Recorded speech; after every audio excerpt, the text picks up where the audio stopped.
خبر شامل کرتے ہیں جڑاوالا سے ہمارے نمائندے سٹی رپورٹر میاں مہران اکبر کی رپورٹ کے مطابق پاکستان مسلم لیگ نون پنجاب کے صدر رانا ثناء اللہ خان اور صوبائی صدر یوتھ ونگ کاشف رندھاوا کی ہدایت پر ضلعی جنرل سیکرٹری چودھری عثمان گجر جڑاوالا آمد پر سابق سٹی صدر یوتھ ونگ میاں عبید اللہ انور سٹی کونسلر کی رہائش گاہ پر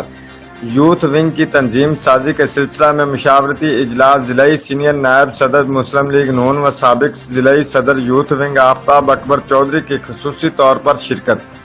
اہم قائدین یوتھ ونگ سجاد افریدی جٹ، عدنان مشتاق، ایڈی ملک، رانا رحمان، حمید نارو،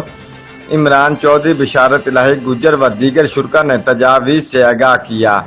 میاں نواز شریف کے جانثار اور قربانیاں دینے والے نوجوانوں کو عہدیدار بنانے جانے پر اتفاق۔ رپورٹ میاں Mehran Akbar, city reporter, Geo express news, جڑاوالا۔